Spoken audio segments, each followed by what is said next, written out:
What if a single pun about denim could ignite headlines, drag politics into the spotlight, and even spark debates about bathwater soap? That's the strange whirlwind surrounding Sydney Sweeney right now, and the way her story has unfolded feels less like a celebrity profile and more like a case study in how fame collides with internet culture. It all started with what seemed like harmless advertising. American Eagle launched a campaign featuring Sydney in head-to-toe denim, leaning into the tagline, "Great Jeans." On the surface, it was the kind of playful wordplay brands have used for decades. But within hours, critics began dissecting every syllable. The reference to jeans, sounding like jeans, suddenly shifted from lighthearted to loaded, with commentators accusing the brand of hinting at superiority tied to blonde hair and blue eyes. That one pun transformed into a firestorm about eugenics, a word heavy with historical baggage. Twitter, TikTok, Reddit, every corner of the internet had an opinion, and none of them were quiet. American Eagle scrambled to clarify. It was always about denim, not DNA. Still, the damage was done. Memes, hot takes, and headlines turned a denim drop into a cultural debate. And then, the story took a sharper turn when political affiliations got thrown into the mix. As the ad was going viral, online sleuths dug up voter records showing Sydney had registered as a Republican in Florida back in 2024. That discovery poured gasoline on the controversy. Suddenly, conservative voices praised her, while others accused her of quietly aligning with politics they despised. Even Donald Trump reportedly weighed in, allegedly saying the campaign was fantastic once he learned about her registration.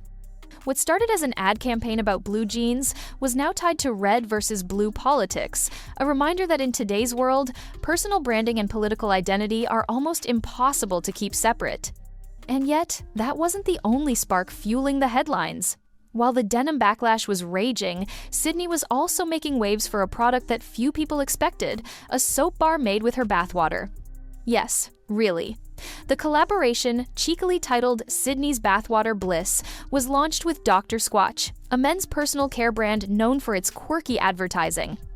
Within seconds of going live, every bar sold out. 5,000 soaps, gone in a blink. But the internet reaction wasn't simple applause.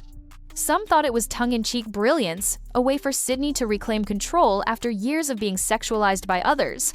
Others thought it was tacky, desperate, or just plain bizarre. And the story didn't stop there. Within days, those bars of soap were appearing on resale sites for hundreds, even thousands of dollars, with fans bragging about their purchases as though they'd won a golden ticket.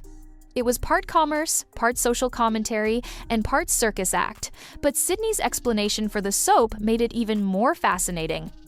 In an interview, she pointed out that audiences cheered when her Saltburn co-star Jacob Elordi became the subject of bathwater candles, a viral gag tied to his infamous bathtub scene. Everyone laughed, bought the candles, and treated it as a joke. Yet when she tried something similar, the backlash was swift. Was it hypocrisy? A gendered double standard? Or just the difference between a product born out of a movie and one born out of marketing? Whatever the truth, Sydney seemed frustrated at how differently the public received her version of the same idea. While her personal branding stirred debates, her career on the big screen wasn't immune from turbulence either. Her two most recent films, Americana and Eden, performed far below expectations, each pulling in around $1 million despite larger production budgets. That shortfall wasn't just a financial disappointment, it became part of the narrative that Sydney was a star people loved to talk about, but weren't sure they wanted to watch in theaters. Critics pounced, wondering aloud whether the controversies were affecting her box office draw, or whether Hollywood had simply miscalculated the roles best suited for her. Yet, even with movies struggling, Sydney hasn't faded into the background, far from it. The constant online attention, whether fueled by denim discourse or bathwater debates, has kept her name circulating in headlines daily. And while much of that chatter is critical, she's not without allies.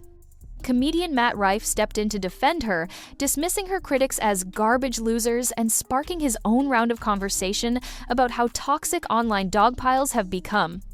It was a reminder that in the digital age, celebrity backlash is rarely one-sided. Every wave of criticism tends to inspire an equally loud wave of support. Sydney herself has also addressed how this attention lands in her everyday life.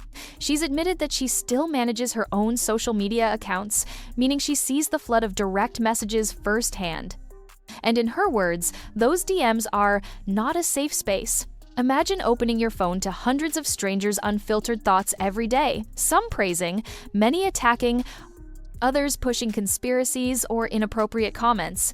It's like living inside the world's loudest comment section, one that never turns off.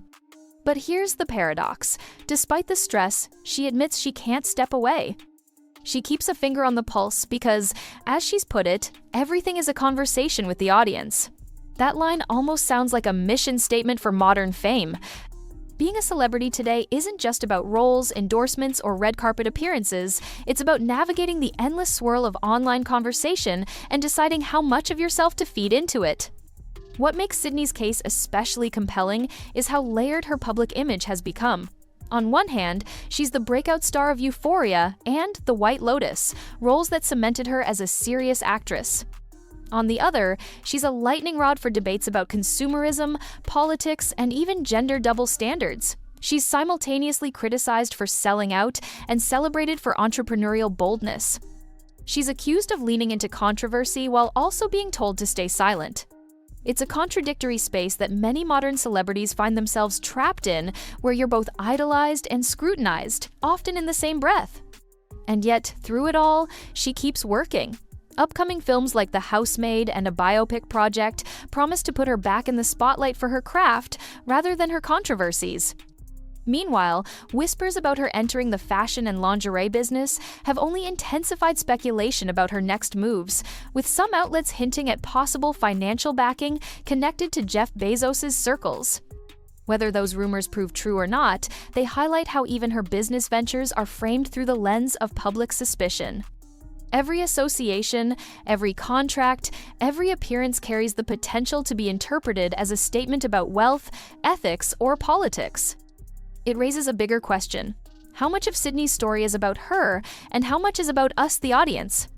After all, the internet thrives on drama, and Sydney's year has become a perfect storm of viral fuel.